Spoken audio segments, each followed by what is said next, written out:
Saudara-saudariku yang terkasih, hari ini Senin 27 Januari 2025.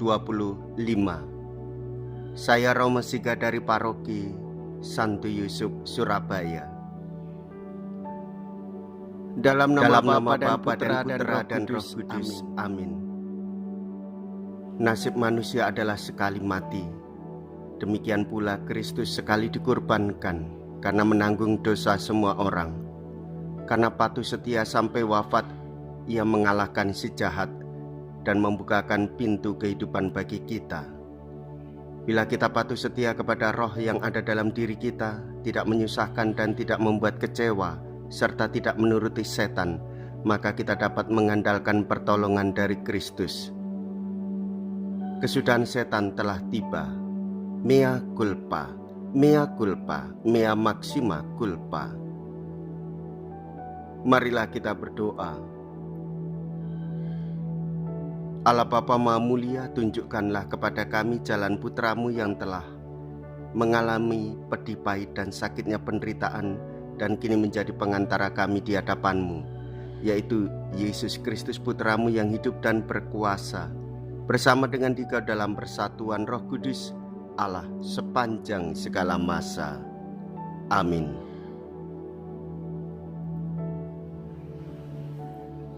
Tuhan bersamamu dan bersama rohmu.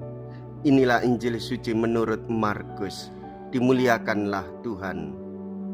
Markus bab 3 ayat 22 sampai dengan ayat 30. Pada suatu hari datanglah ahli-ahli Taurat dari Yerusalem dan berkata tentang Yesus, Ia kerasukan Beelzebul. Ada juga yang berkata, dengan kuasa penguli setan ia mengusir setan. Maka Yesus memanggil mereka, lalu berkata kepada mereka dalam perumpamaan, bagaimana iblis dapat mengusir iblis.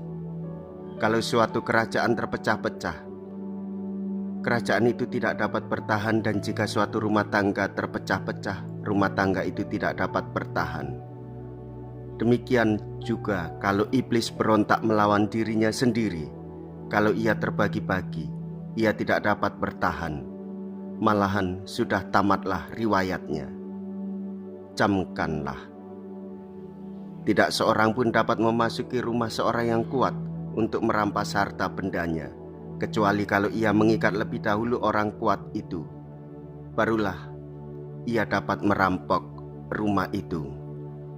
Aku berkata kepadamu, sungguh semua dosa dan hujat anak-anak manusia akan diampuni, ya semua hujat yang mereka ucapkan. Tetapi apabila seseorang menghujat Roh Kudus, ia tidak akan mendapat ampun untuk selama-lamanya. Sebab dosa yang dilakukannya adalah dosa yang kekal.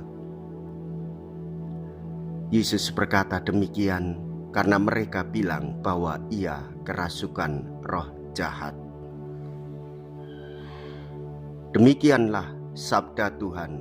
Terpujilah Kristus.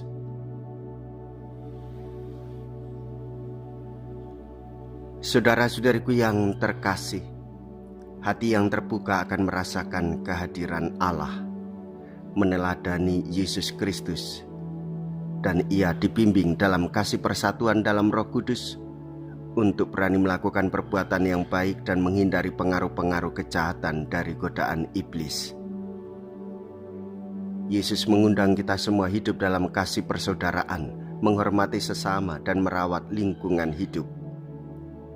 Mintalah pertolongan Bunda Maria, Bunda kita semua, untuk semakin dekat dengan Yesus dan mengikuti ajaran Tuhan. Jikalau kita berani hidup menderita dalam Yesus, maka kita pun akan dipermuliakan di dalam Kristus. Terpujilah nama Yesus, Bunda Maria, dan Santo Yusuf untuk selama-lamanya.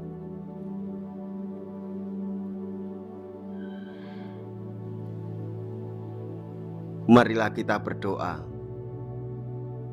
Allah Bapa yang Maha Kasih, kami bersyukur kepadamu.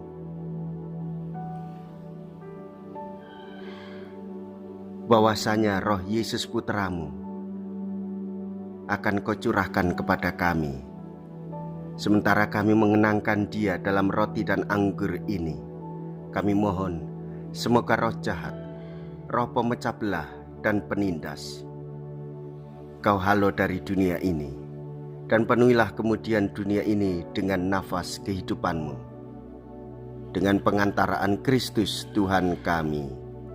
Amin. Tuhan beserta kita sekarang dan selama-lamanya.